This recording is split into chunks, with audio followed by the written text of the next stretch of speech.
हम 4 बहनें हैं और 2 भाई हैं। ठीक है। वालिद साहब की वफात के बाद भाइयों ने हम चारों बहनों का हक विरासत नहीं दिया।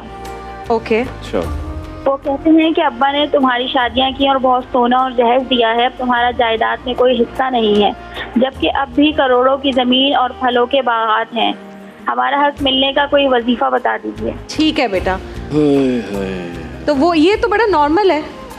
हम पख्तूनों में भी, मैं तो जो रियलिटी है मैं वो बात करती हूँ। वो कहते हैं कि जी वो जब शादी में जो दे दिया वो बहन का हो गया, अब जायदाद में थे, जायदाद में नहीं। ये क्यों भूल जाते हैं कि अल्लाह ताला ने जो हक मुकर्रर किया है, आपका कोई हक ही नहीं है कि उस हक के ऊपर आप कद्दे गन मारे, उसके ऊपर बिल्कुल ठीक है ना। कुरान मजीद की आयत है अम्मन युजीबुल मुत्तर्र इज़ा दआहू व यक्शिफु सूअ, यानी भला वो कौन है जब कोई उसे बेकरार पुकारता है तो वो उसकी दुआ कबूल करता है और हर तकलीफ को दूर कर देता है। ये वाली आयत अगर ये रोज़ाना 11 बार पढ़ के अल्लाह की बारगाह में फिर दुआ करें, या अल्लाह हमारे भाइयों को तो हिदायत अता फरमा कि वो हमारे हक अदा करें।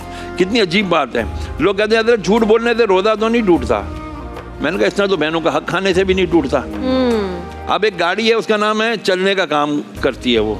अब मैं उसको आप रोज़ साफ़ करते हैं ना, या करवाते हैं, क्यों करवाते हैं कि यार गाड़ी है दिखने में अच्छी। कल क़यामत के दिन मिसाल के तौर पर रोज़ा हमारी एक गाड़ी है जी, इस पर हमने झूठ का गंद डाल दिया, गीबत, चुगली, वादा खिलाफी और पता नहीं क्या क्या बद अखलाकी, सारा गंद हम डाल रहे हैं। लेकिन गाड़ी तो है ना, चल तो रही है, भले उसके ऊपर कितना गंद है। कल क़यामत के दिन ये रोज़ा जब अल्लाह की बारगाह में पहुंचेगा, इसके ऊपर तो ढेरों ढेर गंद पड़ा हुआ होगा, तो क्या ये रोज़ा फिर हमारी बख्शिश करवाएगा? चलने को तो रोज़ा है ना, चलने की तो गाड़ी है ना, कहने को तो रोज़ा है, लेकिन ऐसा रोज़ा हमारे किसी काम का नहीं जो बहनों का हक खा जाए, जो माँ बाप का दिल दुखा दे, जो बहन भाइयों को आपस में लड़वा दे, जो अपने गुलामों नीचे काम करने वालों पर अपनी बादशाह खाम का चौधराट कायम करे, ऐसा भी रोज़ा। अच्छा, आपने जिक्र किया था ना कि अगर बहनों का हक खा के कोई इफ्तार पार्टीज कर रहा है या लोगों में पैसे बांट रहा है या कुछ, सर लोग उम्रे पे गए हैं, अभी भी गए भी बता रहा हूँ मैं आपको। ये उम्रा के लोगों का चक्कर दे के काबे के चक्कर लगा रहे हो, ये चक्कर नहीं खत्म होने वाले। अच्छा शाहिद साहब, इसमें थोड़ा क्लैरिफाई भी कर देना कि जो हक है वो वालिद साहब अपनी ज़िंदगी में ही बता कर जाएंगे, या अगर वालिद साहब ज़ाहिर गुजर गए, ज़िंदगी मौत का किसी को पता नहीं होता, तो उसके पास भाइयों के पास जो भी है वो करे। जो हक अगर वालिद हयाती में जिस औलाद को देकर गया वो उसका है और वो तरके में नहीं आएगा। अगर कभी ऐसा होता है कि एक वालिद साहब ने अपने बड़े बेटे के नाम से एक नाम पे घर कर दिया, तो क्या जो वालिद ने उसके नाम पर कर दिया उसमें से भी उसको देना पड़ेगा? नहीं नहीं नहीं, जो कोई हिस्सा देखें, इसमें दो बड़ी वजाहत है।